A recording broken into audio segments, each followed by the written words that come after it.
Well, greetings, imagination connoisseurs. It is I, still the sanctimonious RMB, maybe notoriously sanctimonious, with Gilbert the Burnettdoodle, who's right here. I know some people object to him chewing, but I can't get enough. He wanted to be on camera right away. So who was I to say no, right, buddy? Right, dude? So here he is, Gilbert Burnettdoodle, for everybody's enjoyment. Here, have another one, buddy. Love this gigantic Muppet dog. Right, buddy? Yeah, dude. Yeah. So there's Gilbert. He is here. I don't have any more, buddy. No more. You can lick my hands all you want, but I don't have any more. Give me a kiss, baby. Yeah, that's right. Okay, so there's some interspecies love for you right there to start this chat out. Welcome to you, imagination connoisseurs and members of this, the Post-Geek Singularity community. Gilbert and I welcome you on this Tuesday. I have big news, everyone. Big news for all of you imagination connoisseurs. As you all know, this chat is now brought to you by Lucky Tiger Men's Grooming Products for men who want to look good and feel great. Well, thanks to them and thanks to a little cajoling, we now have a Post-Geek Singularity discount. For anyone who goes to the Lucky Tiger website to buy their product, that would be at getluckytiger.com. If you, upon checkout, punch in the code PGS for Post-Geek Singularity, you get 20% off your entire order. How cool is that? So Lucky Tiger, my sponsors, have agreed to give my imagination connoisseurs, the members of this, the Post-Geek Singularity community, a 20% discount off all of their products that are on their website. And if I might recommend one, I am in love with their facial scrub. I really am. It's really good. And there's actually, I found out they put bamboo in it to give it that little gritty feeling, and it has lots of natural products in it. So there you go. Use PGS at checkout. And that is at getluckytiger.com. As a matter of fact, I finally recorded my first podcast. Oh, and there's an alarm going off. My first podcast that's going to be a vlog, video cast. Well, somebody's car alarm's going off. Gilbert doesn't like it. Go get him. Go get him. Anyway, you can you can go and get 20% off at getluckytiger.com. Check it out. It's great. They're great grooming products. I quite enjoy them. There, Gilbert, you don't have to bark anymore. The alarm went off. So today, I've been thinking a lot about today's topic, fan service. What does it mean, fan service? Gilbert, stop, please. What is fan service? I don't know.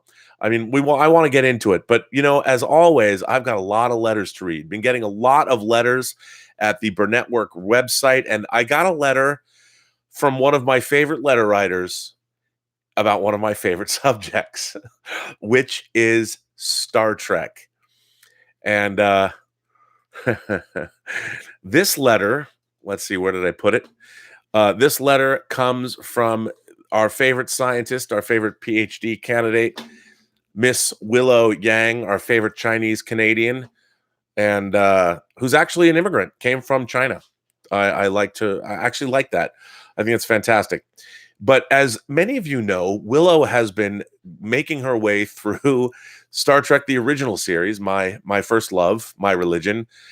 She's never watched it before, and she's been making her way through the first season. And I have been curious as to what she thinks. So we heard from her about the cage. I believe it was the cage.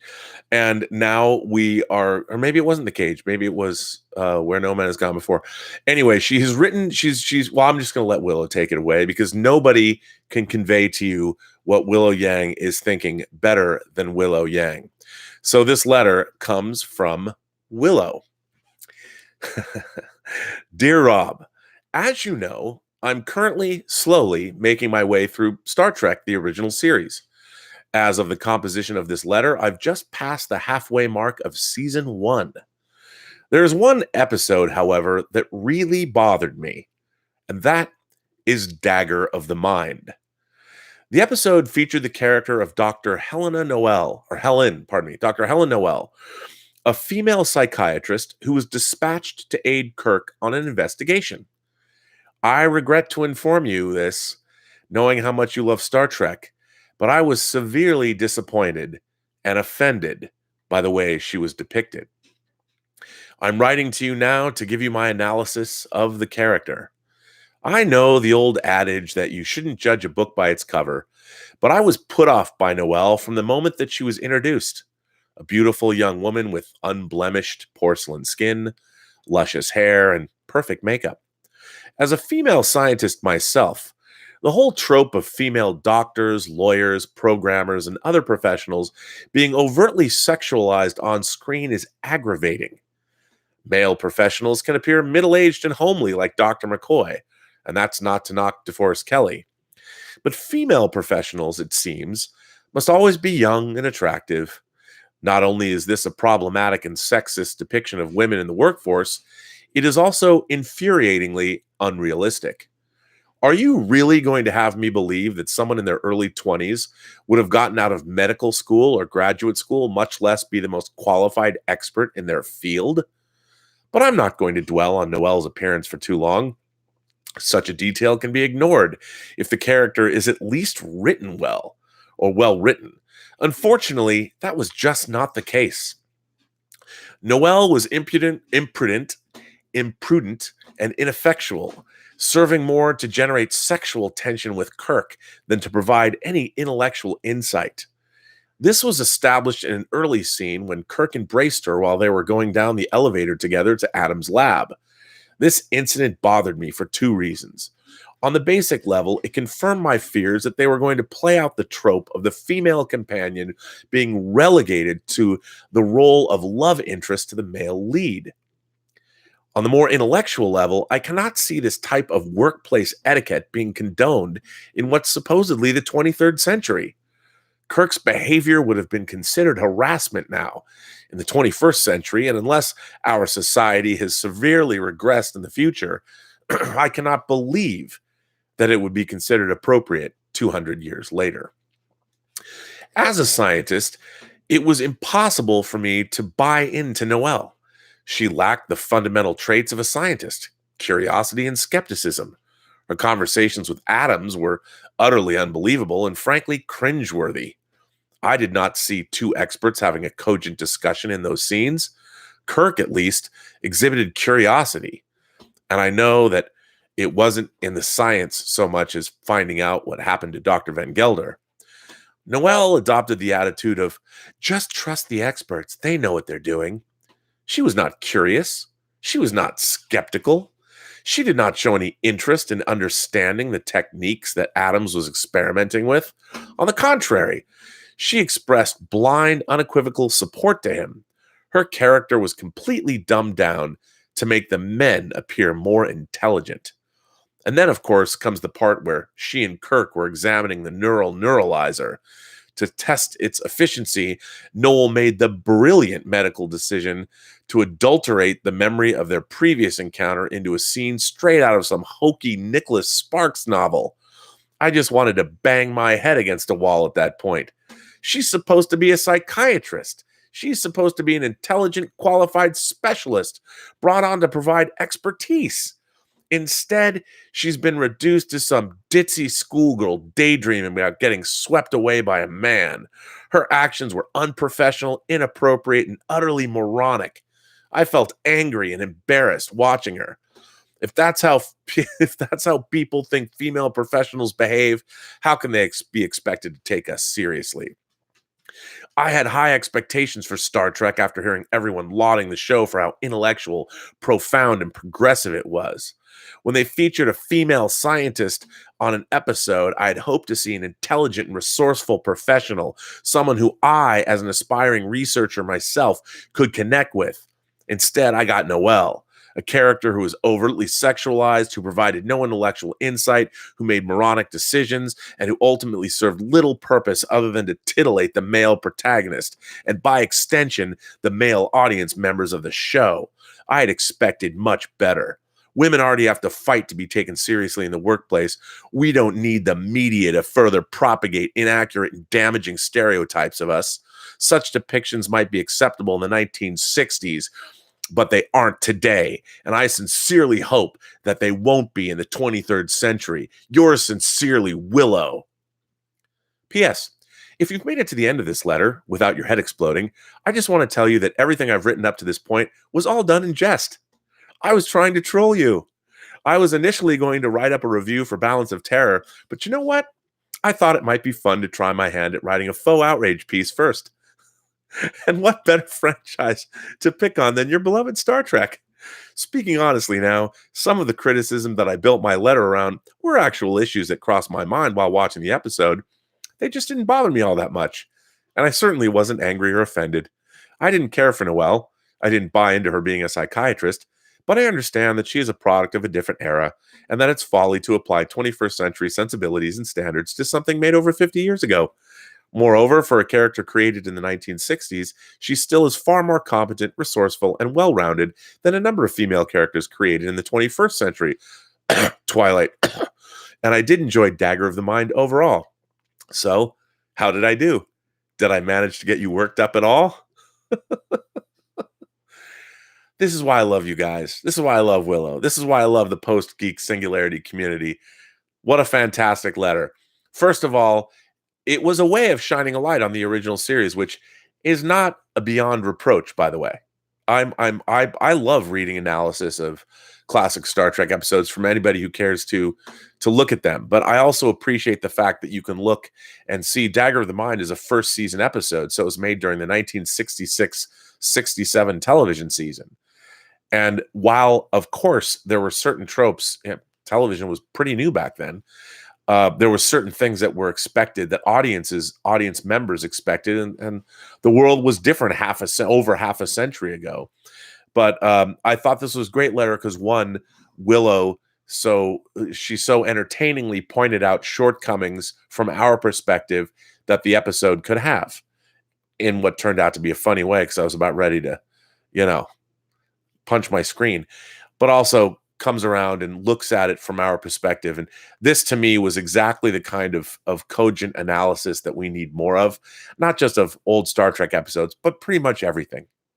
So Willow, once again, thank you for a very fun letter.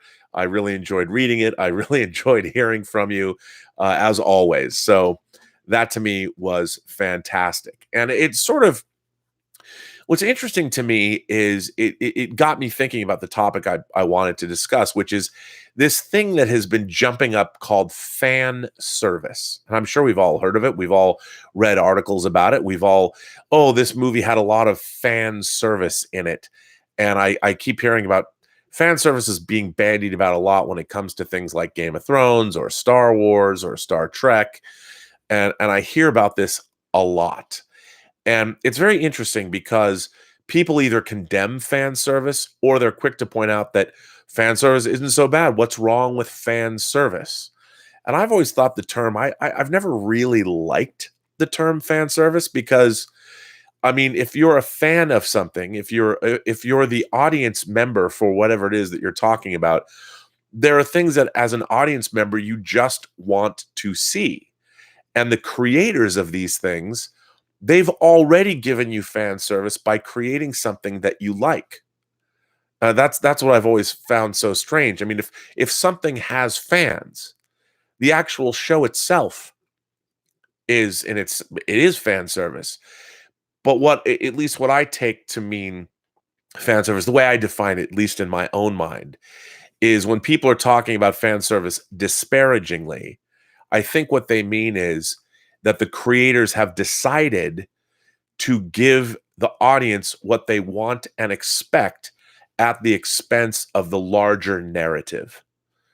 Now, I think that's kind of a strange thing. I think that giving people what they want, allowing an audience who likes your show or your movie already, if they already like it and there's things they expect to see, I don't think it's fan service by providing those moments of catharsis or enjoyment or just awesomeness that we want from our entertainments.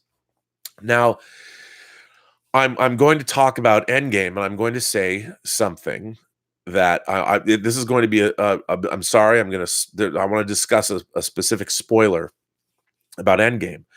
So to illustrate this point, it did say fan service and Endgame on the title of this chat. But if you haven't seen Endgame yet and you've been spoiler free, allow me to just warn you right now. I'm going to talk about a certain thing in Endgame that for me was a moment of what I would call fan service that I thought was a brilliant move on the filmmakers' parts. And it was something that had been hinted at previously. And it was something I really, really, really wanted to see and have been waiting to see for a long time. And to me, it was expertly deployed fan service. And for those of you who haven't left yet, okay, so here's what I'm talking about.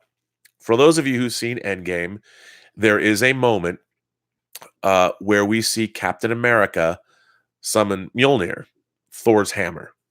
Now, what I loved about this, I've wanted to see this moment. It was first teased in Age of Ultron, where one of my favorite scenes in any Marvel Cinematic Universe movie was when they were all sitting around the table after their dinner party, and or as their dinner party was winding down, and the Avengers are all standing there and talking about Thor's hammer, and everyone's trying to pick it up. Tony Stark's trying to pick it up using his armor.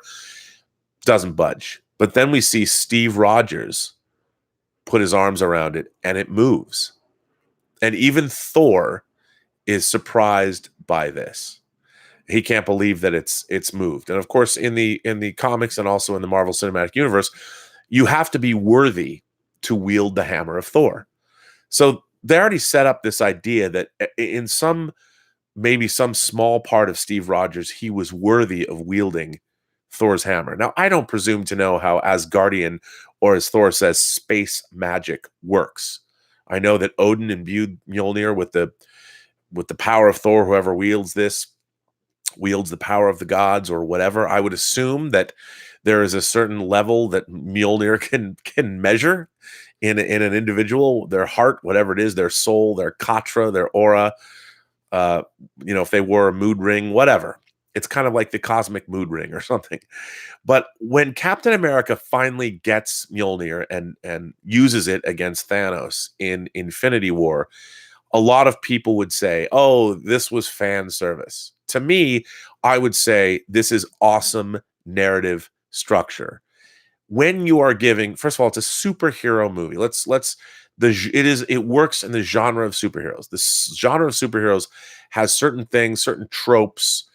It's like if anybody loses their power, you want to see them regain their power. And in a battle like this, what they did was the filmmakers, Kevin Feige as a producer, the Russo brothers, Marcus and McFeely, the writers, they knew as soon as they teased Captain America being able to budge Thor's shield, they knew at some point Captain America was going to be able to pick up Mjolnir and use it.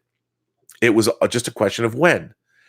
And as far as I'm concerned, was this fan service? Was for me, this was a fuck yeah moment. This was a moment that I'd wanted to see in the movies, even since they started. As soon as they made an Avengers film, you're like, I wonder if one day, it's happened in the comics. The way it was deployed, the way they held off on doing this in the movies, and the way it was actually done, the time it was done, this was not fan service. This was brilliant blockbuster franchise filmmaking is what it was. Because this was not something that got in the way of the narrative. This was not something that they are just delivering to. This was something that was earned, that we waited to see. They teased it 2 movies ago, 2 Avengers movies ago, many other movies ago. And they waited for the absolute perfect moment to pay it off. Now, is this fan service? Sure. But in my mind, it's also great filmmaking. It's understanding how to tell a story and offer an audience a moment of release that it's a moment of triumph. And how, for you as an audience member, how can you not love this? And this to me is a good thing. There's a lot of online punditry and a lot of people that I read, or they talk about this, it's only fan service, as if fan service is somehow a bad thing. Now, I think it can be deployed improperly. But in the case of this, to me, this is, fan service. when it's done well is no longer fan service anymore, or when people say, oh, there's too much fan service. And I've always thought, well, aren't fans the most astute viewers of this material ultimately? Aren't they the ones who spend the most time thinking about it? So if the filmmakers are in touch with what the fan base wants to see, it should be a perfect storm of awesomeness when it's done correctly. And I think that moment in the Endgame is one of those times. You know, it's a great moment of what you'd call fan service, but it's also a brilliant moment of filmmaking and writing. The writing and the direction to lead up to that point, you got the most bang for your buck. It couldn't have gone better. Absolutely fantastic, at least in my mind. So let's table this for a second because I want to read a couple more letters from people. This one comes from Dan Allen. Hey, Rob, all this Avengers Endgame talk reminds me of one thing or one person. That person is John Schnepp. Last year around this time, I heard John was going to be at MegaCon here in Orlando. I thought, wow, this is my chance to finally meet him. I watched the two of you for years on AMC and then Collider Heroes. He answered a handful of my comic book related questions on the show. Well, for one reason or another, I didn't go to MegaCon last year. I really regret that now. After seeing all of this love around Endgame this year, John would be jumping for joy. He would be the happiest person in the world after seeing the film. I just wish he was still alive to see what we are seeing this week and in June and July with X-Men Dark Phoenix and Spider-Man Far From Home. He was such a great person to live vicariously through when it comes to comics and geek culture. He is missed so much. I really feel bad that I missed him at MegaCon. Thanks, and keep up the great work that you do. Dan Skip Allen. P.S. Bring Tango Shalom to the Florida Film Festival, please. I would love to meet you there next year. Well, Dan, thank you. Of course, Dan is speaking about the late, great John Schnepp, who I adored, the big guy, so much. And we, of course, were doing first AMC Collider. We did Collider Heroes. It was AMC Heroes, and it was Collider Heroes. And I was on the show from April of 2015 to July of 2018 when John sadly and unexpectedly passed away. And no one would have liked Endgame more than him. I mean, my God. But talk about somebody, I mean, if I was sitting next to him as I was in Infinity War, if I was sitting next to him when he was watching Infinity War, I think he would have jumped out of his seat when Captain America had Mjolnir come into his hands. I mean, it would have been incredible. So nobody would have loved that more than John. And John was the first person to complain, I think, to me, if he thought the narrative wasn't what it should be. I mean, we had long lunches, and we'd have these kinds of deep, sweaty discussions about nerd topics. And we often talked about storytelling. And to me, again, great fan service is just great storytelling. I mean, the idea of giving the fans what they want to see. Now, here's the thing. I don't think fans always know what's best, and what they want to see, what they hope will happen isn't necessarily the best thing that's going to happen. And that's when I think fan service sort of can go perhaps awry a little bit, because I think a lot of fan service tends to be, or what we want to have happen tends to be obvious. We want the obvious to happen when what we really want is the best thing to happen. And many times the best thing that could happen is not always the obvious thing, because, you know, we fans, we tend to go, our hearts are on our sleeves. Sometimes we're not thinking about where the subtleties and the nuance that could give us a better experience might be. And I think that's where the fan community comes up with this disconnect with fan service being bad as opposed to being good. But it's an ongoing discussion, which brings me to another letter. And this comes from Kelly Oman. Hello again, RMB. I wanted to write in after seeing Endgame. I've seen the movie twice so far, and what an experience. I've never seen a movie with this kind of audience reaction. My Thursday night screening had people on their feet cheering, even for the beginning of the Marvel logo. The energy in the room was electric. I swore I was at a football playoff game.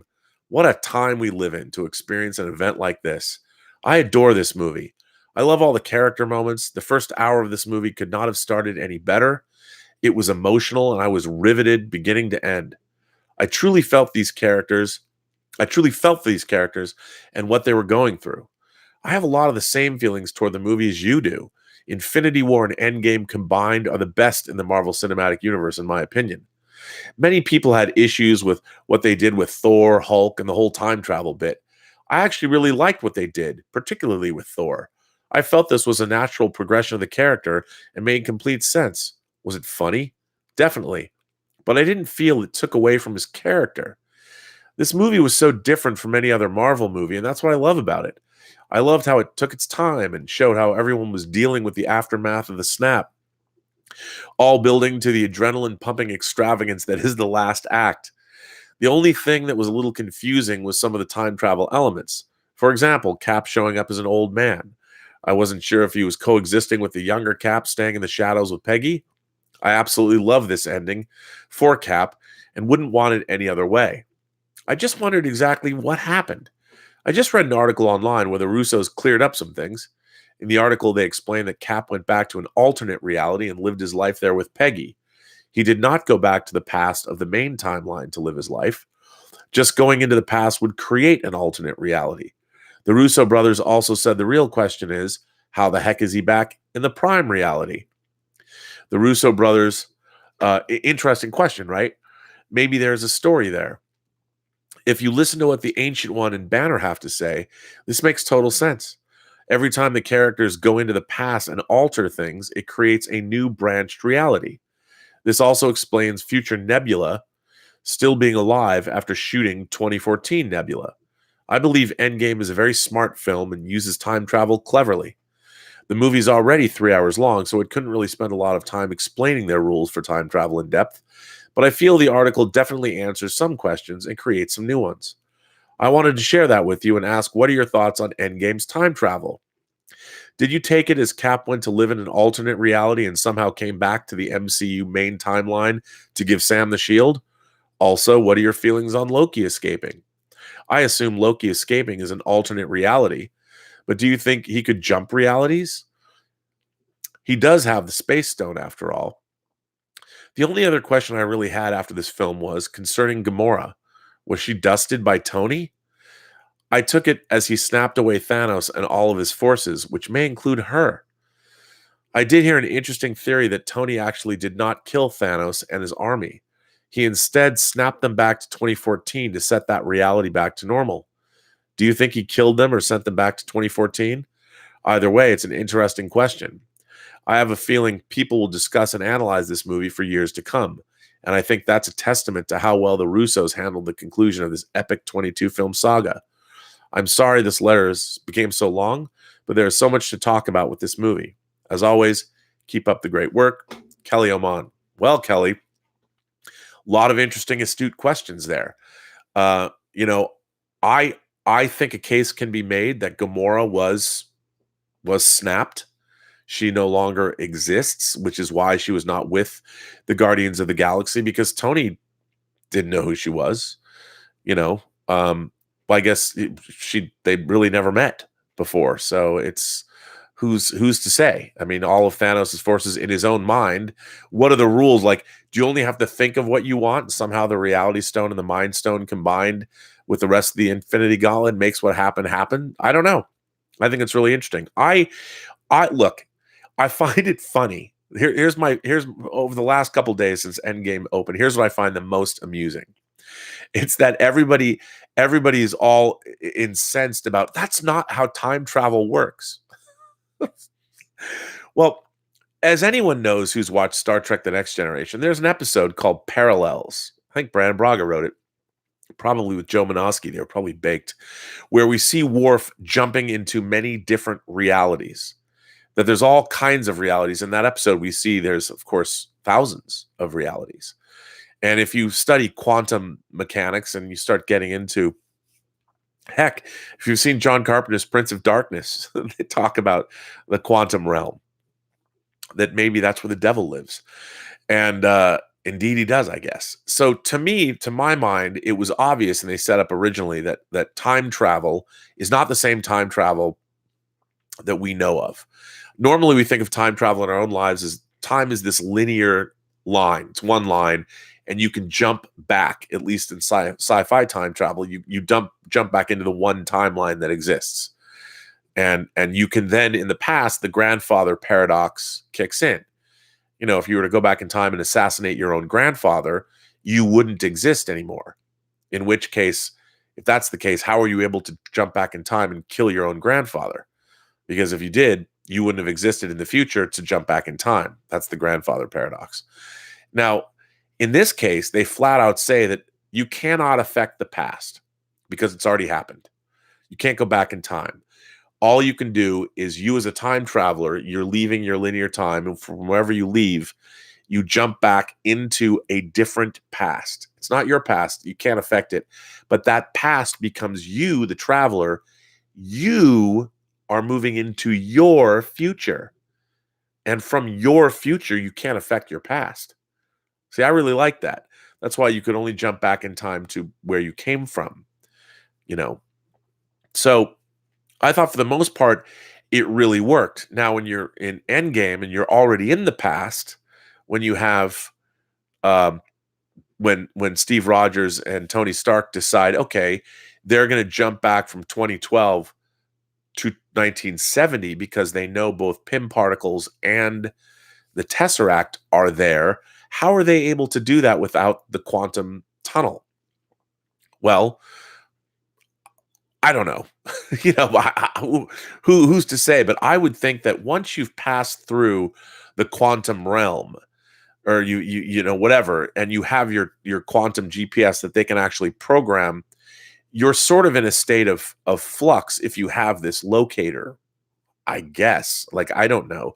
But it didn't bother me because I'm like, okay, well, that just happens to be the actual rule. So in my mind, they're making up these times. Once you've gone through the quantum realm, sort of all bets are off then.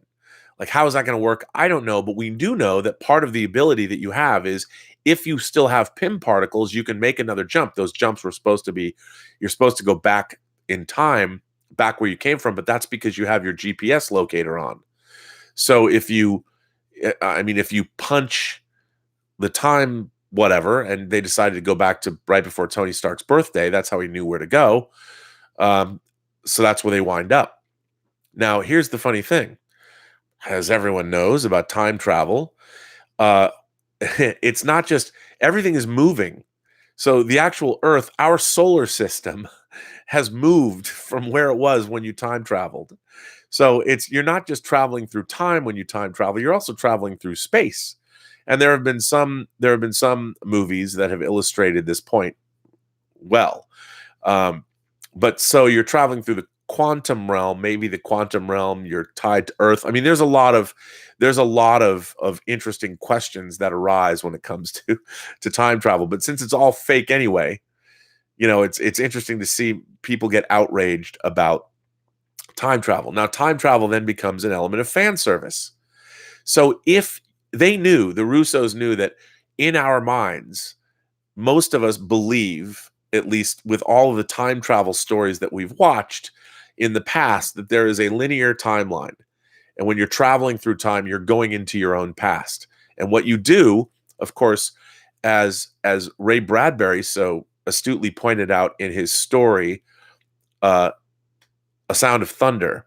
If you guys haven't read that, it's a short story about going back in time and hunting in the past. So people would go back in time. If you wanted to hunt a Tyrannosaurus Rex, you can go back in time and hunt one, but you have to stay on a path.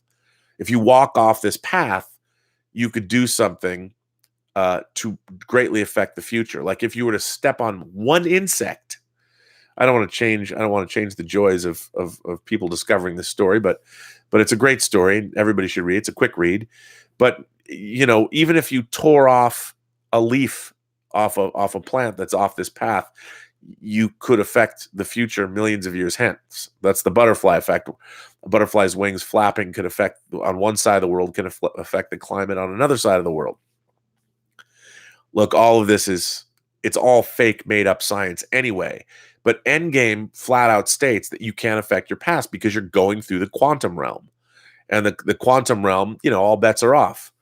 Logic as Victor Wong will tell you in John Carpenter's Prince of Darkness, all of our notions of what is real and what reality is dissipate at the quantum level.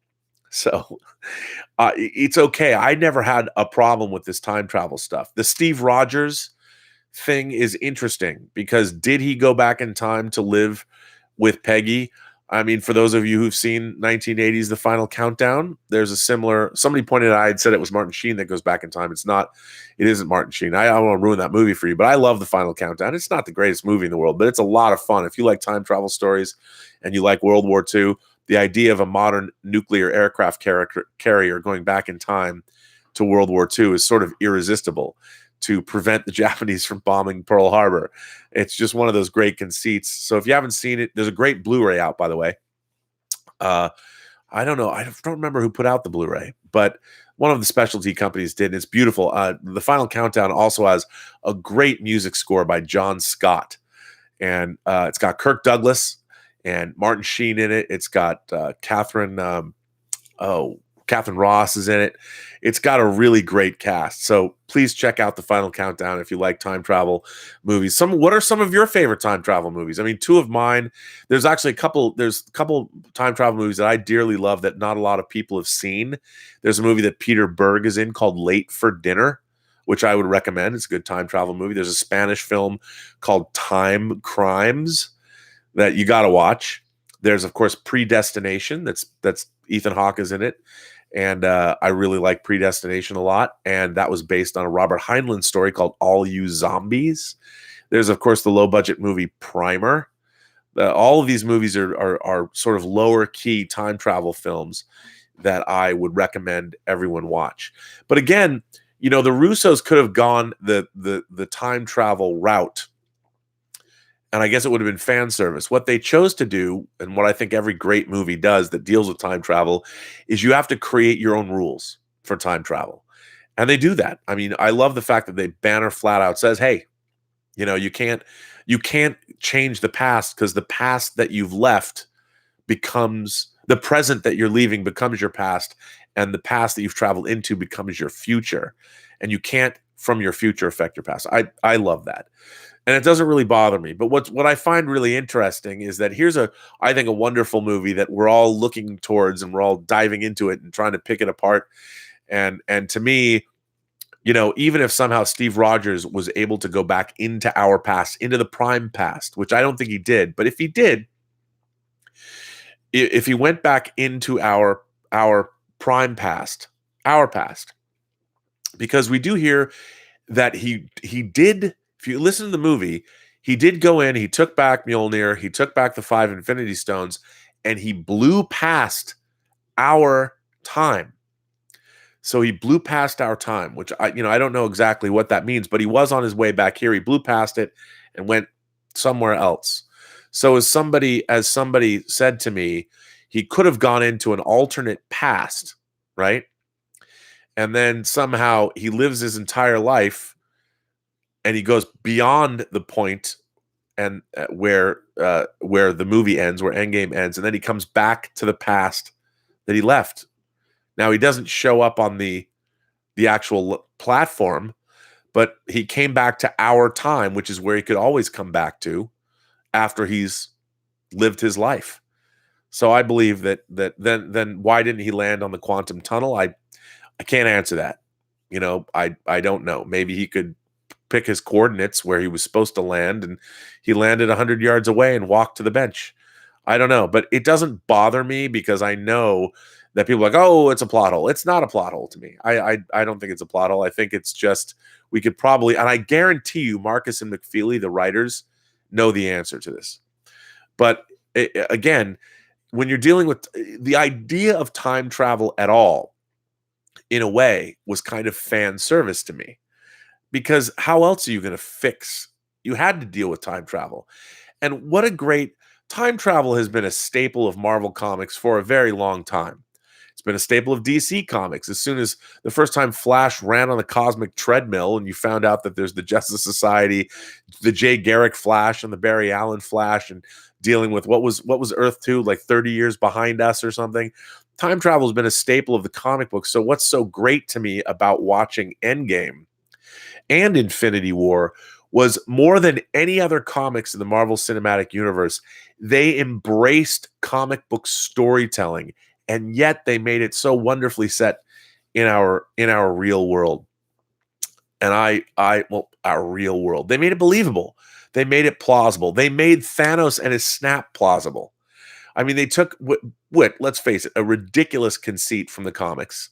This idea that somebody could snap their fingers and get rid of all all the creatures in the universe, and there's 100 billion galaxies. I mean, the size of what Thanos did is it's just amazing, and we bought into it. The fact that you look at Iron Man 1 and you see where they've taken our believability, our credulity, and how they've made us believe. You know, it's that old adage. Steven Spielberg talked about the fact that at the end of Jaws, Peter Benchley brought up the fact that, if you shoot an air tank, it doesn't explode. And Steven Spielberg said, so when Jaws, spoiler alert, has the rebreather, the aqua lung, whatever you want to call it, in its mouth, when Brody finally shoots that, it explodes and blows the shark up, blows Bruce up. Well, Peter Benchley said to Spielberg famously that, that wouldn't happen. And Spielberg said, if they believe the rest of this movie, if they believe what I've told them to believe for the last 2 hours or something, I think Jaws is 124 minutes maybe, that in the last 4 minutes of the movie, when Sheriff Brody shoots this and the shark blows up, they'll believe. All great movies do that. They make you believe. And I think Endgame really does that. And it makes you believe in these incredibly outlandish science fiction comic book concepts. You take it so seriously, and the fact that people have become so emotionally invested. It's an amazing, amazing thing. It's an amazing feat that all the filmmakers pulled off, everybody at Marvel Studios, because both Infinity War and Endgame, have there ever been two more fantastical and more like completely outlandish blockbuster films that we buy into? I mean, Middle Earth is positive. If you look at the Lord of the Rings movies, they seem totally more real. I mean, their movies, they might as well be docudramas, compared to the fantasy elements in these films that we just buy into. But it's amazing that they have been so well received and incredible to me. Let's see. This email comes from Daniel Hambright. Daniel says, "Hey Rob, I'm a big fan of yours and John's, but a first-time message writer. I want you to especially know how much your show means to someone like me who's obsessed with all things film and science fiction. To get to my point, I'm 24, and the MCU has been a big part of my life growing up. It's what got me into comics and even what got me into Star Wars and Star Trek and sci-fi as a whole. Growing with these characters has been incredible. It's amazing to hear someone your age that still has that childlike spark when you talk about these things. It gives me hope that my spark will never burn out. Every experience I've had at an MCU movie on opening night in the theater has been such a unifying experience. I can feel that fan energy flowing through everyone. The same energy and passion that I have for these characters and stories. Hell, at the Endgame premiere where I live, in Dallas, Texas, there was a crowd of us outside the theater waiting for the first screening, chanting the Wakandan "Yembe." Am I saying that right? Chant from the Infinity War to psych us out even more. It's just great seeing these characters in films have touched so many people of all ages, races, and religions. It just goes to show the power of film and storytelling. P.S. Please don't ever stop what you do. It means a lot to me and everyone else. Thank you. Well, Daniel, it's funny. I didn't know when I was a kid that I was supposed to give all this stuff up at some point. And I've lived in a world where, as I've gotten older, and film technology has become more and more advanced, and certainly digital technology has become more and more advanced, all of the things that I loved as a kid have just gotten better and more amazing. And I didn't know, no one told me. I guess I didn't get the memo that I wasn't supposed to not love this stuff. I mean, look, to be honest, I don't do adulting that well. To be honest with you, and part of it is because I've been a fan. A lot of people would say that my career hasn't gone as far as it could have gone if I wasn't such a fanboy. And that might be true. I will say I've taken a lot of gambles, and some of them have paid off, but they've had also repercussions. There are things that I didn't foresee with people I've worked with that I have sort of backfired. But that's all part of the game, man. You get into this stuff, you play the game, and you keep going. You don't give up. Remember, Ridley Scott didn't direct his first movie till he was 39 years old. He directed The Duelists when he was 39. And of course, he didn't give up. He's still making movies now. And it's all a journey. It's all a process. And I've been enamored of all of this material. And it's interesting because when I was a kid, I was reading books, science fiction, horror, and fantasy novels that were highly inappropriate for a child. But I was reading them anyway because I was learning from them. I mean, Star Wars led me, as I've said before in previous chats, to raid my mother's Beethoven records, which I loved. It instilled in me I remember Clockwork Orange,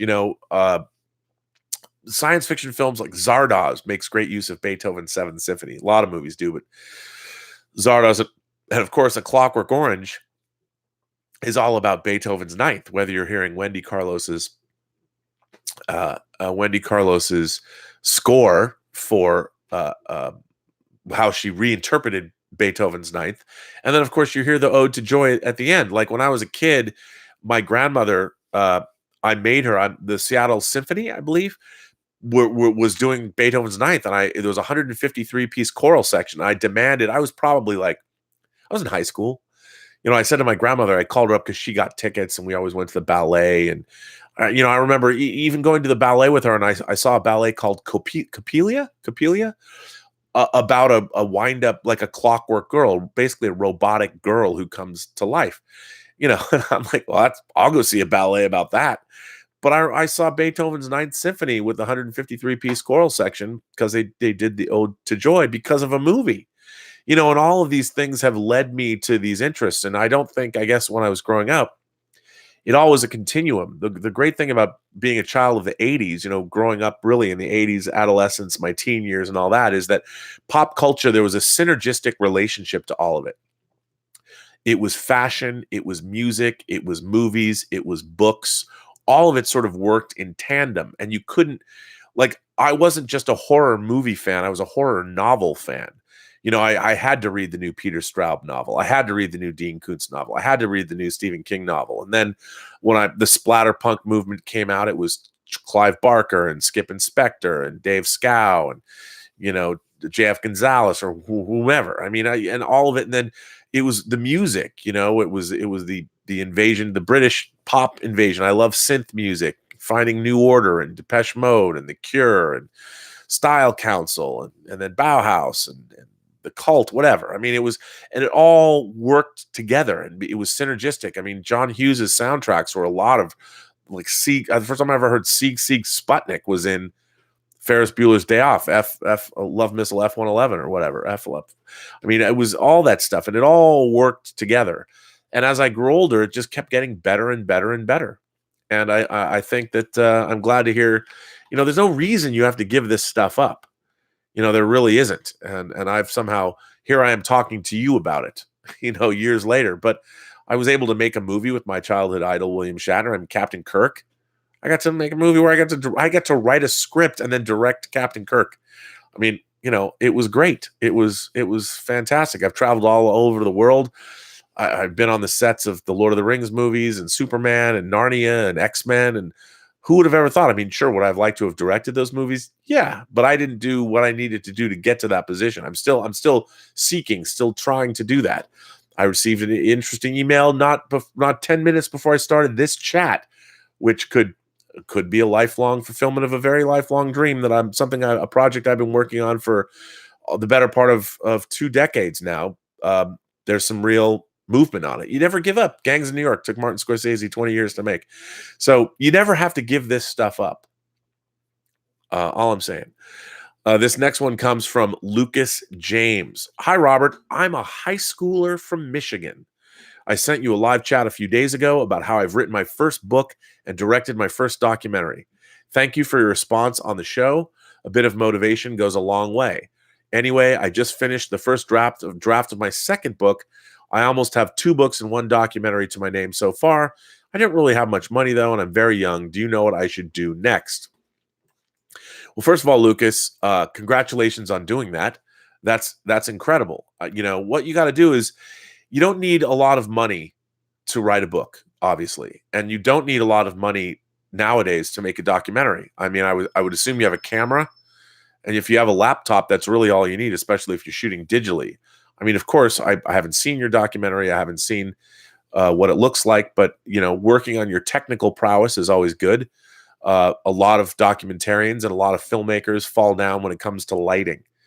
Lighting is something that's, if you're going to make films, it's crucial to understand good lighting. But I would say, look, don't stop, but don't expect. Here's the thing that I think a lot of people make the mistake, and I've certainly made the mistake. When you write a screenplay and you've gotten through it, first of all, amazing if you do, incredible. You print it out, you have a paper copy of it, and you hold it in your hand. There's weight there, and you flip through. Doesn't even mean even if you haven't read a word, but you've written it all and it's 120 pages or 90 pages or however long it is, and you flip through it. You did it, man. And you feel there is a sense of triumph when you hold it up and you think you've finished. Well, in a way you have. You got to that step. But if you want to, then you got to rewrite it. Try and make it good. Hone your craft. Nobody's first screenplay is great. I've talked to a lot of novelists. It took them 10 novels before they wrote something they thought was great. But here's what you need to remember is you did these things. You made them happen. And I would, just keep writing. And depending on what you want to do, get that material out there. So many people talk about, I wanted to write the great American novel, and they don't. It's really hard to write a book or a screenplay. You have to sit and face that blank page. A lot of writers will tell you there's seldom in life will you find something scarier than a blank white page that you have to fill up with your own thoughts and ideas. So I'd say, look, don't give up. But then again, don't expect the universe to care about the fact that you've written a book or two or made documentaries. It's up to you to push that stuff. Writing something and making something is half the battle, but you got to get it out there. You got to push it. And now we live in a world where those elements, you can distribute a movie on YouTube, like these chats. I mean, I started out this channel. Nobody even knew this channel existed. And I'm going to pass 10,000 subscribers, which is astonishing to me. I've only been doing this for 4 months. So it's pretty crazy. Now I'm getting letters from you and from all over the world. So it's amazing. We now live in a world where you have access to ways of distributing your documentary. I would say you put your, if you're happy with your documentary, and I would also, with filmmakers, the audience isn't wrong. So what you do is you show your edited piece, show it to a bunch of different people. And look, a lot of people don't know what they're talking about. They're talking out of their ass. So you don't have to worry about what everybody says. But if you show it to 10 people and say 6 of those people have the same note, that's when you take a look at it. You address that note. Because remember, you're writing books and you're making documentaries for an audience. That's what you want to do. I've heard all these people, I write for myself. Look, if you're writing a book, you're not writing for yourself. You're writing for an audience. You want to share your thoughts. That's what you're driven to do. You're in high school. You're doing it, which is kudos to you. Don't stop doing it. Don't give up because you're not getting the kind of feedback you want. It's a long, lonely road to hoe. So I would say keep doing it. Stay in touch. And you don't, to make documentaries and to write books, you can do it with what you have at hand. And since you've already made one, I assume you have access to a camera and a computer. So don't stop. Just keep going. But remember, only you can make it happen. But keep going and stay in touch and put your documentary up on YouTube. Send me a link. Try and if you like your book and you've had a few people read it, maybe give it to a few teachers, a few relatives, whatever, get some notes. Do some editing if you need to. If everyone thinks it's Pulitzer Prize winning, by all means put it out. But get it out there. Share your material. You can only get better. And I'm glad you're doing it. This comes from Abdallah. Let's see if I get this right. Abdallah Bouzid says, "Hello, Rob. I'm a very new fan, and I heard that you enjoy non-English movies and TV shows. So I thought I should mention my absolute favorite Korean movie, Along with the Gods, The Two Worlds. The movie has very decent CGI and action for a non-Hollywood movie, and an amazing story, or should I say stories. and so rich with emotions. I'm a grown-ass man, and I never cried in my adult life like I did watching this movie. And what an ending. If you've seen it, I would like to hear your thoughts about the movie. P.S. There is a part 2, which I haven't watched yet. Well, Abdullah, I have never heard of this movie. Along with the Gods, the Two Worlds. I love Korean movies. I really do. I saw The Devil. If you want to see a great Korean movie and you like murder mysteries, Memories of Murder was a movie I liked. I'm a huge fan. Train to Busan. If you want to see one of the great, a lot of people who know about zombie movies or horror films, one of the best horror movies I've seen in the last couple of years, I think it's still on Netflix, is Train to Busan. If you haven't seen Train to Busan and you like zombie movies, man, that movie kicks ass. Korean film. Abdullah, I want to thank you for that. I'm going to go find that movie along with Two Gods right away. I love hearing about that. By the way, I don't even look at movies as foreign. I just look at them as movies. You know, it's interesting to know where they came from. There was, as many people know, I love horror films. I came across John Schnepp, actually. One day he comes in, he tells me there's this movie on Netflix you got to watch called Baskin. I was like, Baskin, like Baskin and Robbins? He goes, no. It's called Baskin. He says it's a Turkish horror movie. I went, can they make horror movies in Turkey? Like, is that like, you know, in Islamic countries, can you make horror? So he goes, don't even look it up. Just go watch Baskin. I did. I don't know if it's still on Netflix. I don't think it's the greatest movie in the world, but man, is it wacky. It is some wacky, wacky fun, Baskin is. Wow. Like, I mean, it basically, if you haven't seen Baskin and you want to know what it is, it's a movie about these racist cops. These cops are really kind of dickheads. And it establishes them as dickheads. And they get a call, basically to, I want to say, bust a drug deal, maybe. And things aren't exactly what they seem. So if you guys want to watch a really wacky, a really wacky movie, I would suggest you guys check out the movie Baskin, because it's pretty bananas. And of course, you can get back to me. Sorry, I still have a cold. I'm still fighting the sniffles. But let's see what people, I've been talking for a long time. Let's see what people have coming my way. Odai Alamani is here. Favorite fan service was the rowing joke Sir Davos made. That was pretty funny. I like that. I don't know what episode that was actually in, but it was does he send was it Podrick he sends out in the rowboat? Like go rowing all the way to King's Landing. Hassan, Captain Brad. Brad Brickley. Hello, Brad. How are you? Captain Brad Brickley came all the way when I was up in Washington for my mom's birthday. I was at WenCon in Wenatchee, and Brad Brickley came to WenCon. We hung out. It was great to meet him. He was the first audience member of this show that I actually met out in the real world. And Brad, he's a ferry boat captain in Washington State, up in Anacortes, and I'm still in awe of that. I mean, the Western Washington ferries, which I grew up on, are these 300-foot long boats. They're huge. And Brad said I could come and actually steer one. I have a dream of taking a ferry boat in a 360-degree circle, which I don't think he'd let me get away with. But Brad Brickley says he's now headed back to Endgame for the third time in IMAX 3D. Fantastic. Oh, Brad, you're going to love it. You're going to love it, especially if you go to an IMAX theater with laser projection. Incredible. Hassan Chavez says, I saw Game of Thrones episode 3 again. Now I understand hate watching. Well, yeah. I don't know. You know, I keep talking about Game of Thrones, people. I maybe I'll come around on it. I don't know. Willow Yang says, she's here. She says, McCoy might be my favorite character right now. When he walked out at the end of Shore Leave with a girl on each arm, I'm just like, it was great, wasn't it? You know, McCoy is sort of the stealth Lothario in Star Trek. You know, when you get to the third season in the episode, For the World is Hollow and I've Touched the Sky, you know, check that out.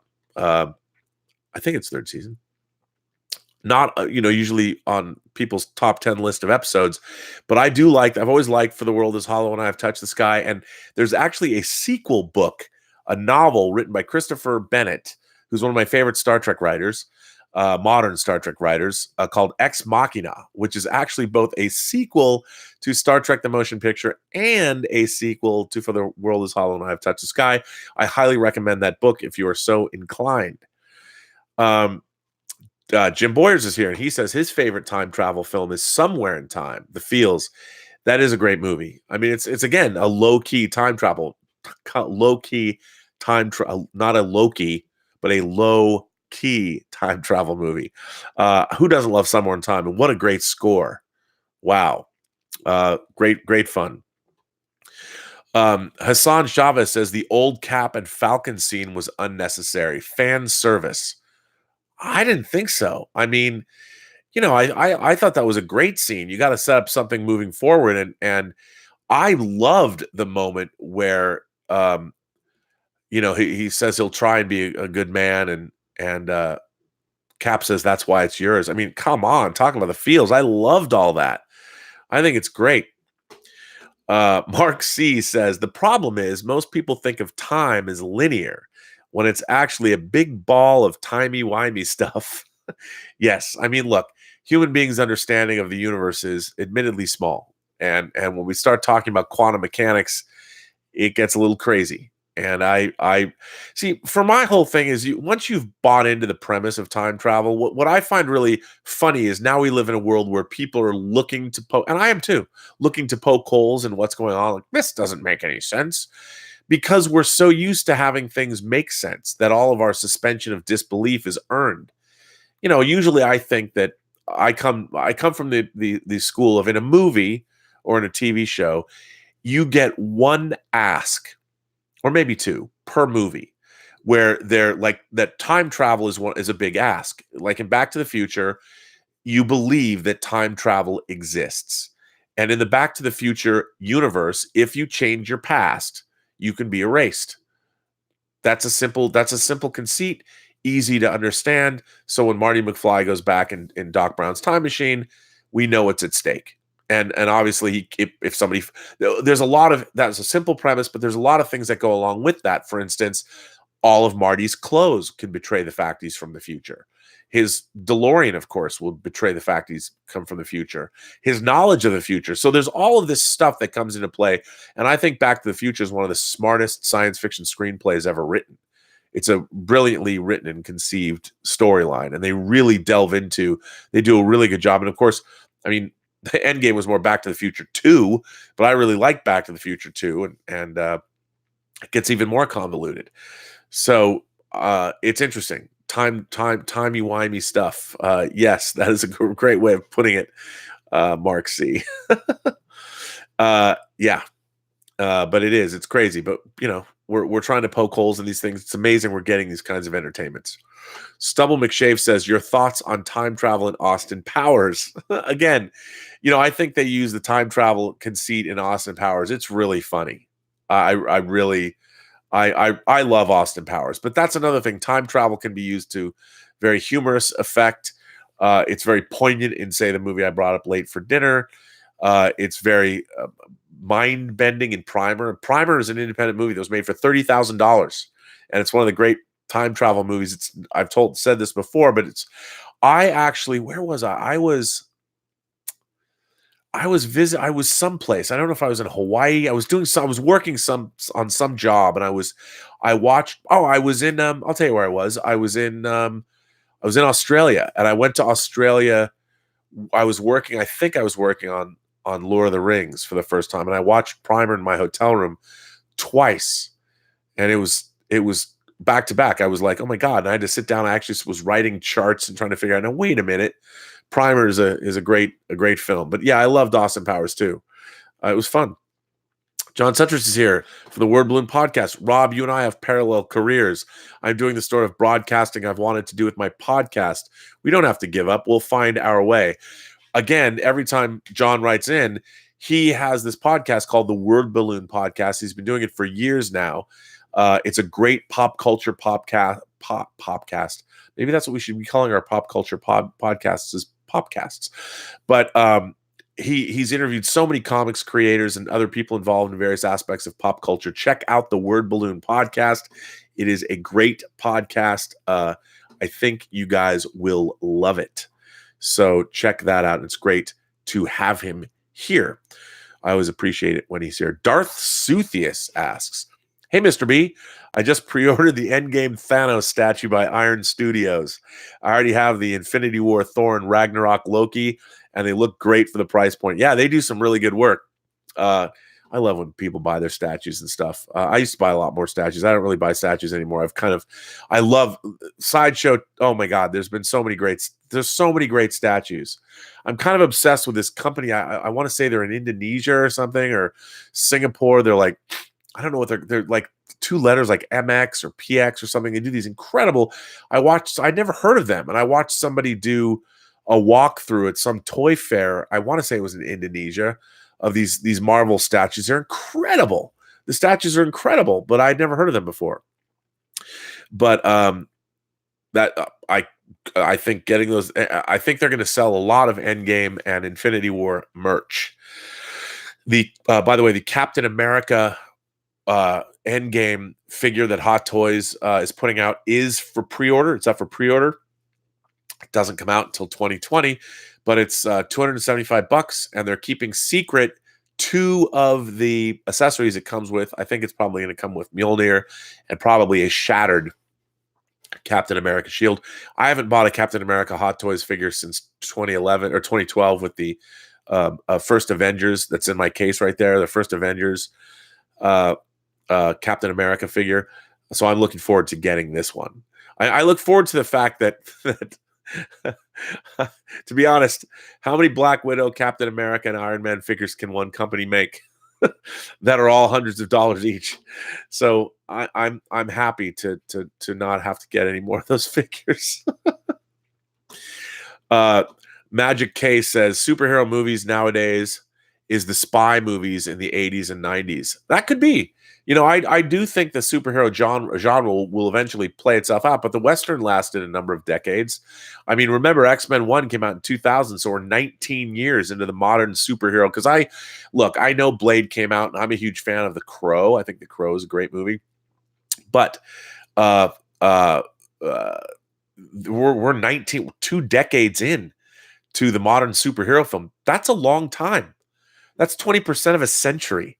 So I don't think this is going away anytime soon. It's going to be interesting to see, because I do think that Endgame marks the end of an era.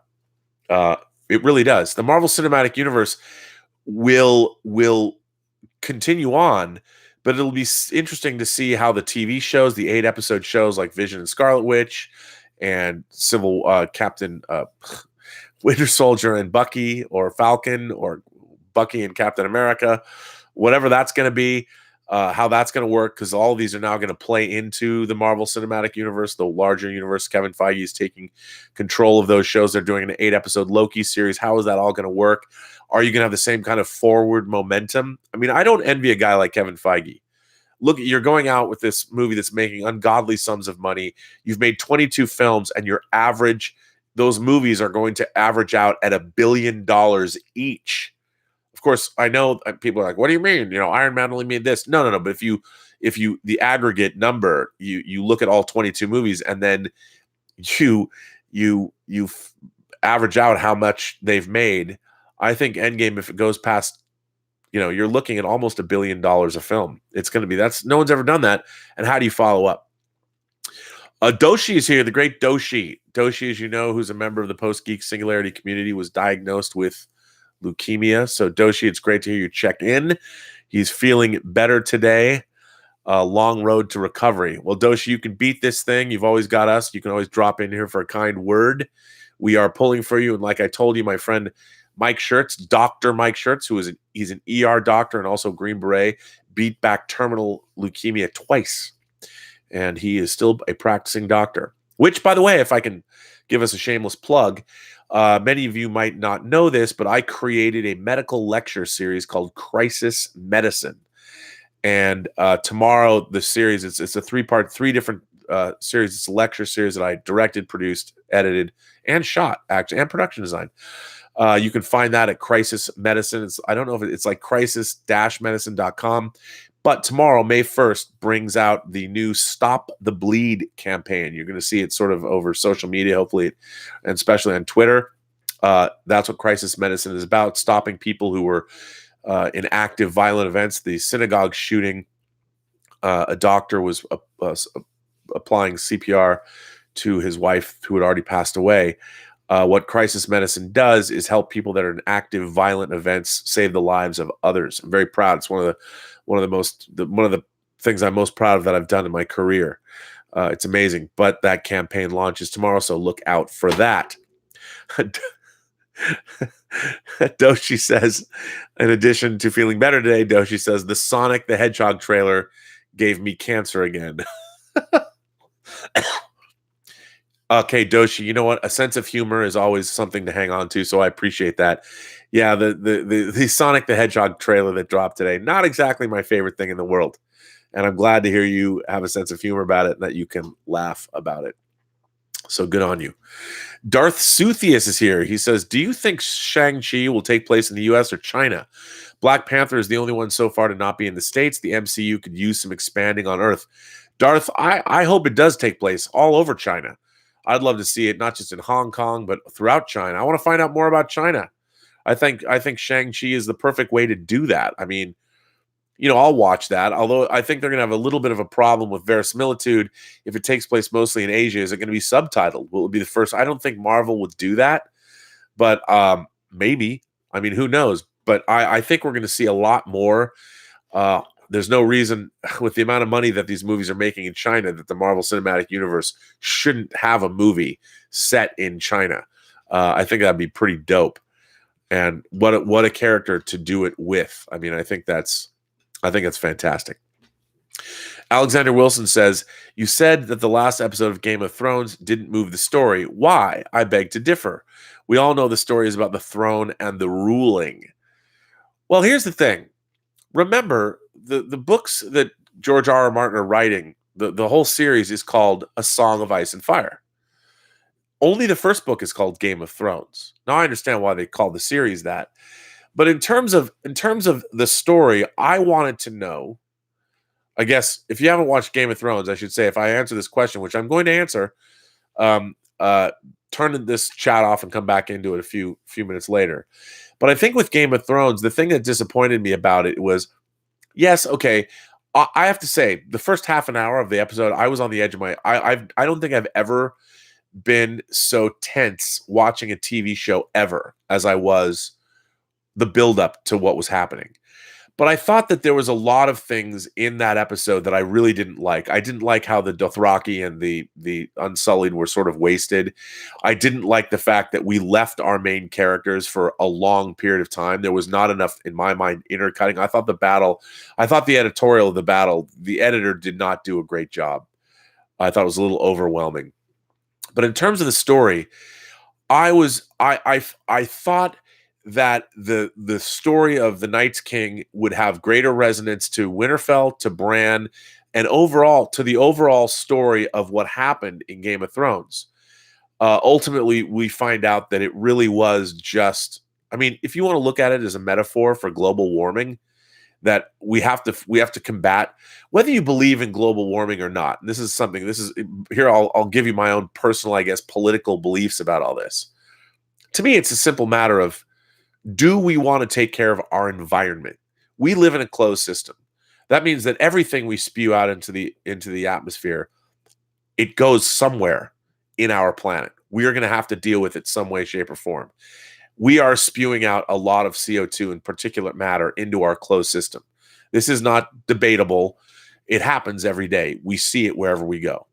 Now, in some countries, emerging economies like India and China, by the way, is taking a very active role in climate change. And it's absurd to me to think that we pump a bunch of crap out into the atmosphere and to think it won't affect us.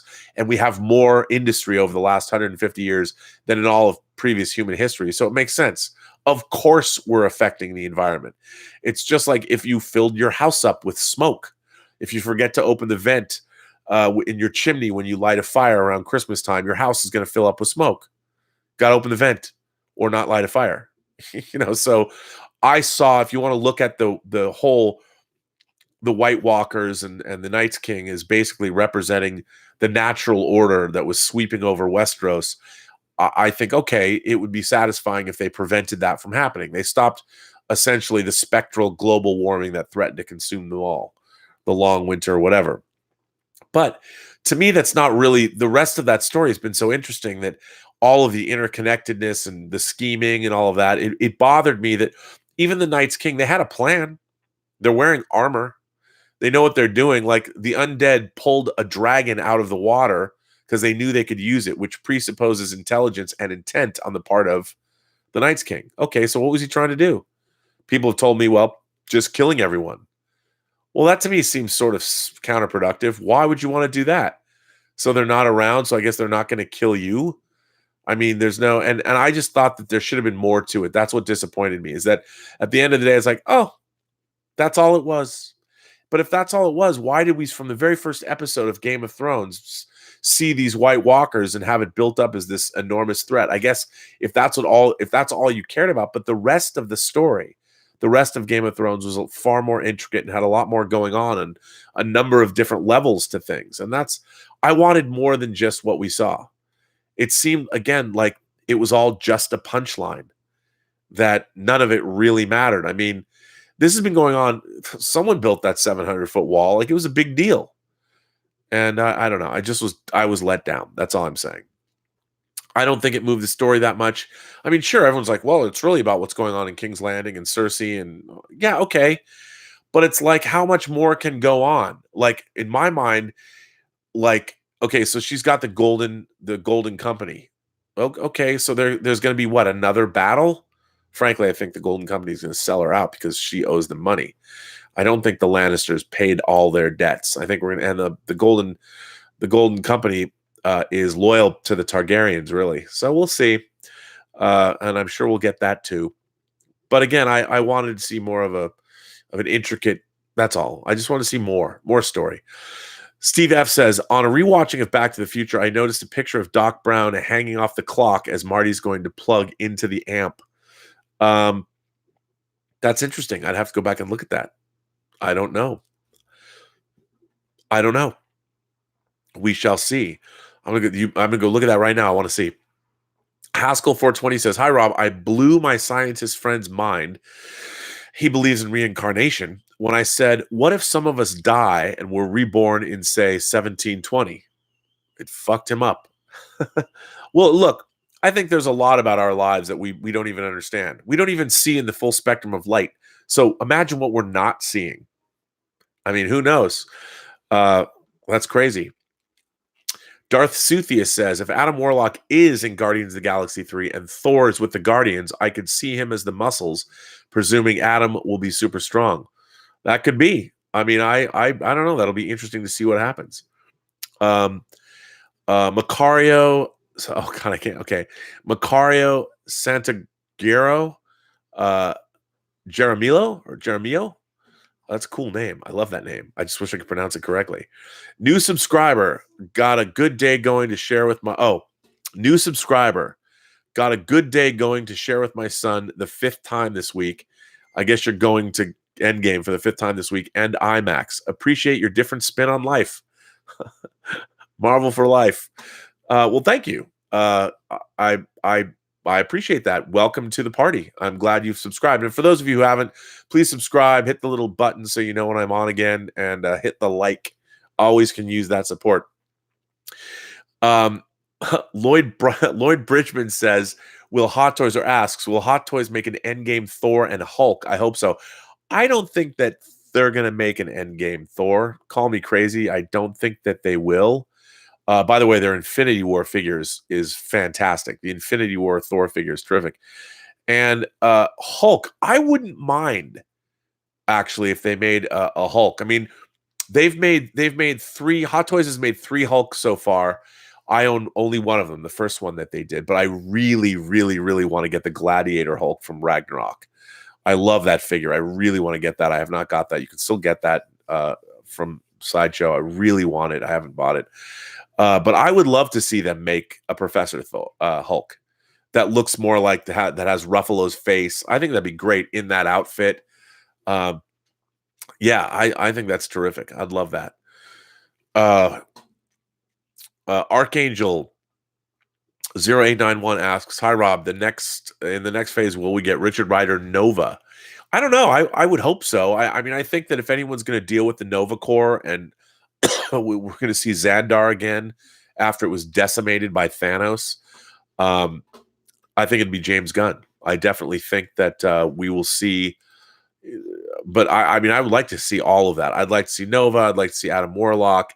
I think it would be great. But that would be great. I'd love to see that. Doshi says, "I have the same Yoda. What is yours wearing?" This Yoda, this is a sideshow Yoda that I got. I got this Yoda a long time ago. It's a 1-to-1 scale bust. He's wearing a Free Enterprise baseball hat. One of the only. It's a new Free Enterprise baseball hat from 20 years ago that we gave out. We had them made for the. It's a really nice hat that we had made. And then all of the, you can't really see it, but all of the, I put, whenever I go to conventions or events, or Comic-Con or whatever, I put all my badges around his neck. So that's what that is. Darth Suthius says, "With the technology today to adapt all of these animated properties, I have to believe that we will one day see Captain Planet sometime. I would love that."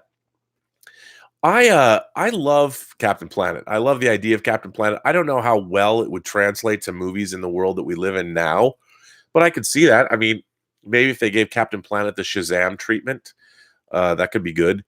Or, you can do Captain Planet like, there's a really good movie that most superhero fans don't know, but it's a film that I adore that was in, I want to say it was late 70s. It might have been 1980 or something, called Hero at Large. And it stars John Ritter and Ann Archer.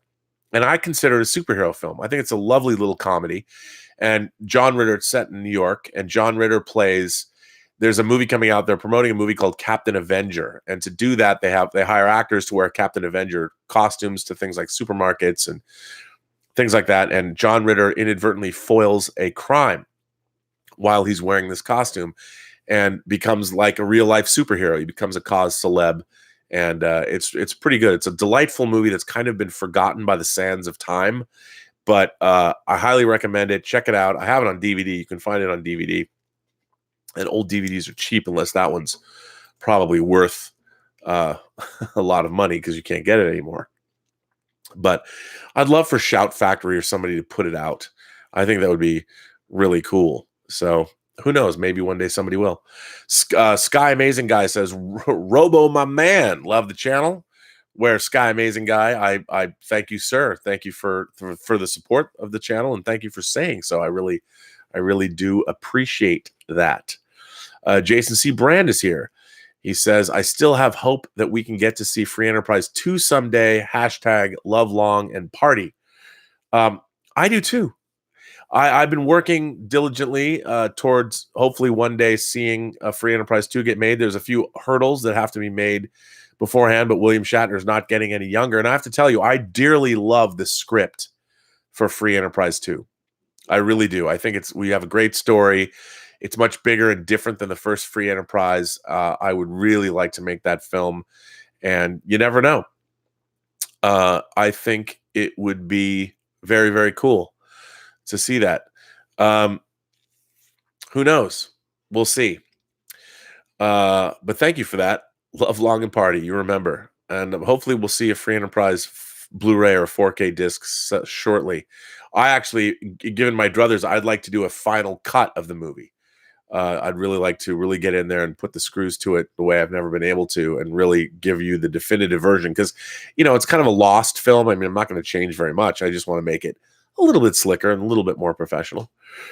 Kind of the way Coppola just finished the final cut for Apocalypse Now, one of my favorite movies ever. It just debuted at Tribeca. It's coming out in August on 4K disc. Cannot wait.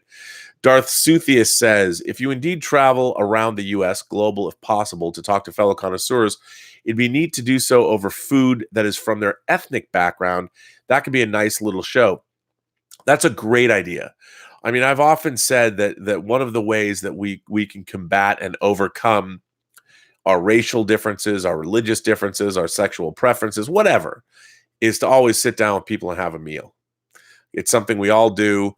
And I think, there's nothing better than to get, I made the mistake of once saying, getting everybody's mom to come and cook a meal. And somebody said to me, well, that's belittling of moms. It's not all they do.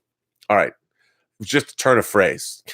I mean, it's like mom's home cooking. Now, I don't mean mom needs to spend their time barefoot in the kitchen. I'm just saying that, I grew up with my mom cooking food. So it was like my dad cooked food too. Like my dad was better at breakfasts because he always, charred up everything. He'd make hash browns that were crispy, and he always cooked the eggs perfectly. My mom cooked good eggs and cooked hash browns, but not quite that way. My dad would make things spicier, but my mom would also cook her own dishes as well. So both my parents cooked, but as a child, you get cooked for you. So the idea of having moms get together of all shapes, sizes, colors, and creeds and cook their favorite dishes is always a way to. And look, you know what? Let's face it. Moms want to cook for you. They like cooking for their kids. And, if they're going to make their favorite dish, why not have a bunch of ethnically diverse people or sexually diverse people or non-binary people, whoever? Everybody will sit down at a table and eat their mom's cooking. Now, I'm not saying that's all moms are going to do, but I think that's a great idea. The whole point for me is whenever I travel around, like I love to drink. I love the hooch. When I was the guest of honor at a convention in Fort Collins, Colorado. I did not know they had so many distilleries up there. And that's where I like to always drink local beer whenever I go places, and local wine and local hard liquor if they have that. And that would be great with local dishes as well, because not everybody drinks and all that. I understand that, but that's a great idea. I'd have to like crowd fund something like that. If I could get, if Lucky Tiger would kick in some bucks, or if I could get it financed, and if I could get a car, like maybe a car donated, I would totally go everywhere. Like I would even drive to Alaska and do a Robservation Nation tour and go. I just don't know how much would that. I mean, I'd have to be able to cover my rent because it'd probably take like 2 months. And if I did get free enterprise and I was able to make a new version of it, to take that on tour and do like what Kevin Smith did with Red State, where I could do a nightly, I could show the movie, you buy tickets, and I could have a live chat and have people come up on stage or something like that. It would be great. I mean, if this gets bigger and it becomes something to do, that could be great. I would love that. And have everybody have meals and different ethnic. It would be great to maybe even have, not a convention necessarily. I just like this idea. Darth Suthius, in a nutshell, great idea. Doshi says, I've been with my boyfriend for 2 years, maybe married soon. Well, I don't know. Have you talked about marriage? What are your expectations? Should we be writing to your boyfriend demanding he put a ring on that finger? I don't know. I don't know, Doshi. That's something only you can say. But you better get on that.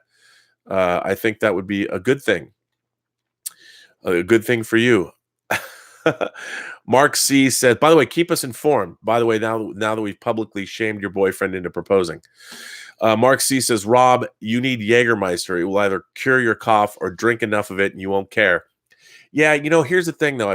I'm off the sauce here at the house and trying to stay off the booze. Normally I would drink half a bottle of Jameson or vodka and it'd clear me up lickety split. I agree with you. I've never been a Jägermeister fan though. Vodka I found is the cure-all. Stubble McShave says, concerning time travel, thoughts on the Kung Fury short. I haven't seen I've watched Kung Fury, the short that was the one on, I only watched it. You know what? It was something I watched on the internet and didn't watch. I'd have to come back to you on that. I'll have to watch that again because I can't, I can't speak to it because I don't know it well enough. Doshi also says, Rob, you sort of look like my dad. Hashtag Han had it coming. You know what, dude? Dudette, we're here. We're supporting you. We're supporting you on this chat, and you have to go back. You have to besmirch the great Han Solo from the city. I used to like you, but get on the team. Get on the winning team. Justice for Han, Doshi. Justice for Han. Mugen 88 says, congrats to his 100,000. Congrats to 10,000 subs. Haven't gotten there yet. Here's to the next 10,000. Working on that. Hopefully, we shall see. Who knows? It's pretty crazy. Getting a lot of great positive feedback. What I love about it is everybody who subscribes, I'm getting more and more letters from people. Wild diversity in terms of letters, which is really, really cool. Alexander Wilson says, Rob, there are 240 minutes of Game of Thrones left. Also, George R.R. Martin told D&D a moment that blew their mind. Like Hold the Door, that happens at the end of the story, and it doesn't include the White Walkers. This has me really intrigued. That has me really intrigued too.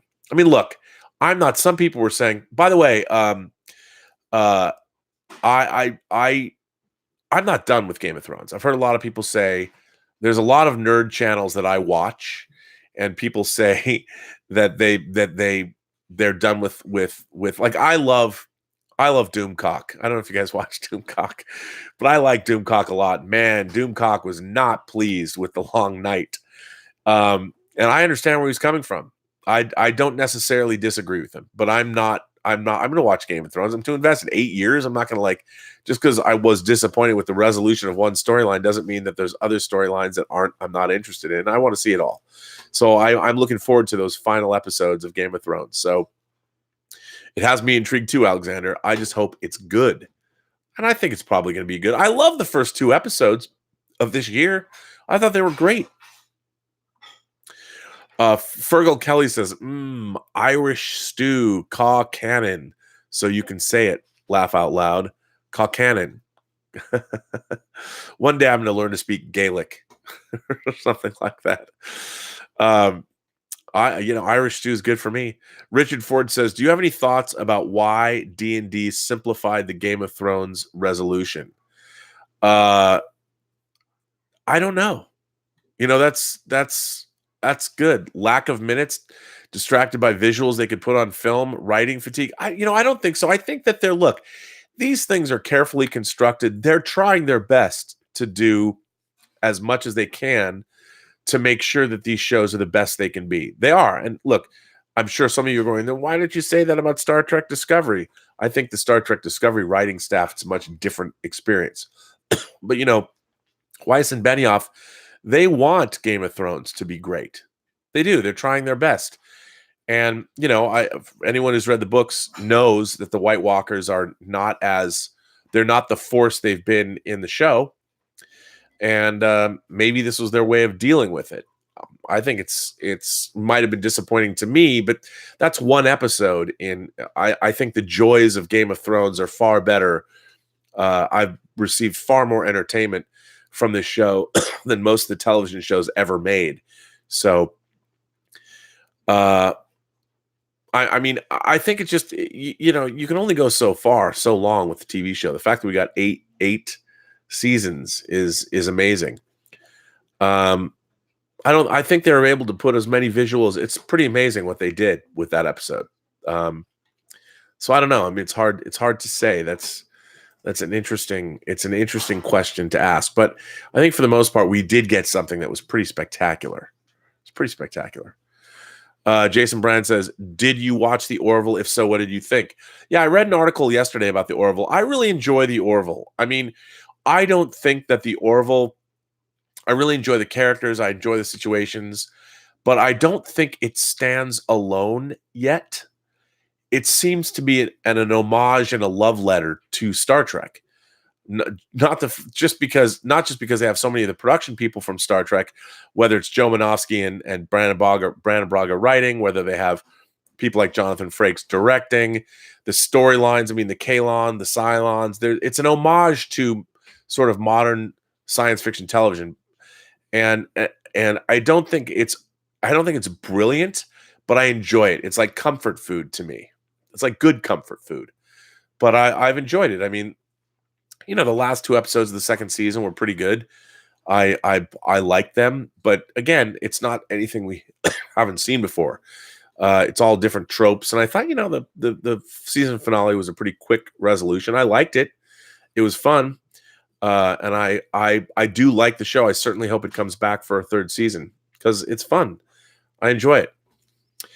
Raconman85 says, Rob, how do you like that Hannibal figure?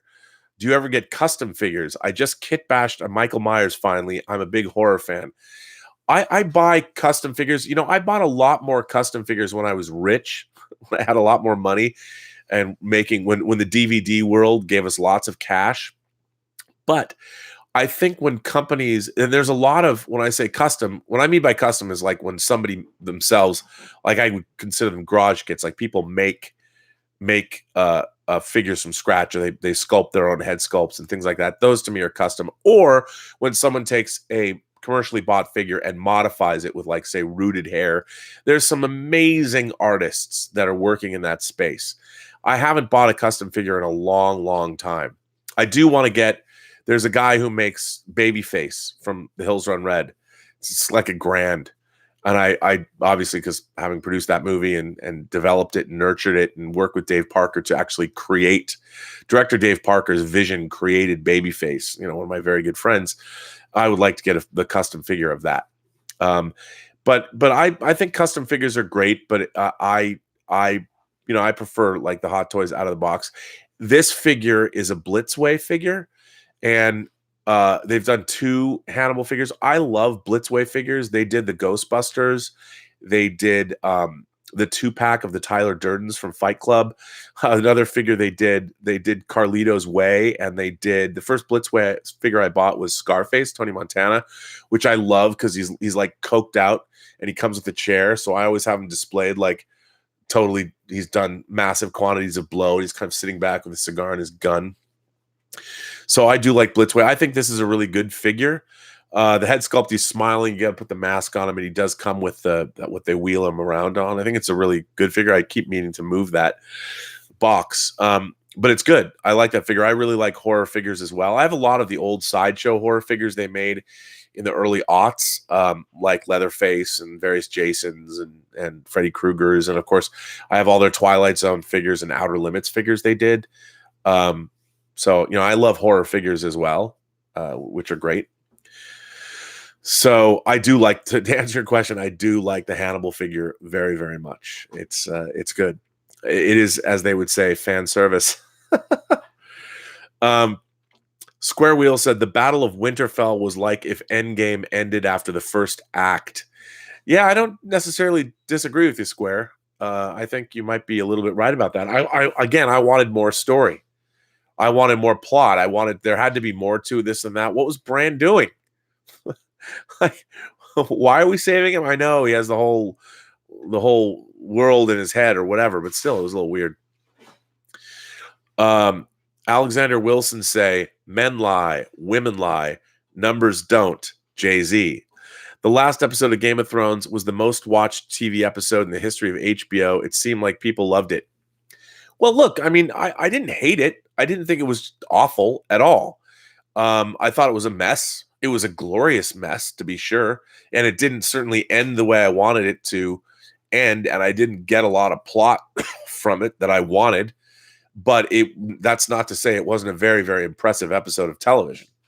I mean, there's a lot of great stuff. I couldn't stand the way it looked streaming. I can't wait to watch it on Blu-ray, or better yet, 4K. You know, I think it showed that there's a lot of people who work, believe it or not, who work at Netflix, who work at HBO, who work in post-production. There's a lot of people that they haven't learned how post-production works. They haven't learned how things, like the way it looked on my streaming service was god awful. The fact that somebody would pay for that, it was just, they didn't consider how dark the episode looked. They didn't consider the pipelines that they're pushing this stuff through. I mean, it really looked terrible. I mean, these are growing pains that they're going to have, and they'll figure that stuff out. But yeah, I didn't think people did love it. You know, I didn't love it. It was if you look at the Battle of Blackwater Bay, Hardhome, and Battle of the Bastards, I thought the Battle of Winterfell, I thought it was 4th in that series. I just didn't think it was well paced. But you know, that's just me. But yeah, I mean, it wasn't. I'll still watch the show. Darth Suthius says, how is Miss Elizabeth with your collecting? My wife can't stand it, but she is tolerable of it. Laugh out loud. I probably have 50 bins of figures and collectibles. I'm very lucky in that Elizabeth, she likes it all, as long as the rent's paid. She actually encouraged me to bring in these glass cases to put my Hot Toys figures in. I'm fixing out the lights and everything, and I'm going to turn my this look you're going to see is going to change. You'll see it'll look different. But she's very encouraging of it. I mean, she's like, if I like it. Plus, she herself is an artist, and she likes all this stuff, and she can appreciate it being cool. I mean, she thinks this is cool because not just because I like it. I think she kind of likes it for its own sake. I mean, she and I tend to like the same stuff, so it's okay. It works all right. Vegetable Tube says Bran was watching Endgame, waiting for the Night King. It's funny because he was obviously traveling through time. I think you're probably right. As he was waiting for the Night King and his minions to descend onto Winterfell, Bran was actually in the future watching Endgame at his favorite IMAX theater. I like that. That's pretty funny. Wouldn't it be funny if that was really true and we get to see that in a future episode? Because you never know. It could happen. Yeah. Well, listen, everybody. I need to stop. I need to stop this chat. I got to go work for John Campion, and I'm working on Wirecast, so getting these chats to look better. I've got a lot of work I have to do, but I want to thank everybody for being here. I want to remind everybody that Lucky Tiger, the sponsors of this show, are offering a 20% discount to you men who want to look good and feel great on their website at getluckytiger.com.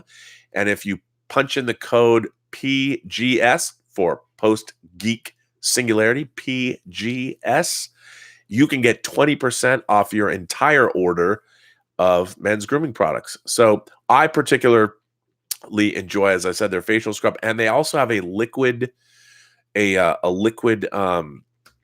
shaving cream that I've kind of become fond of. They also have a great body wash. They have all kinds of stuff. Check it out.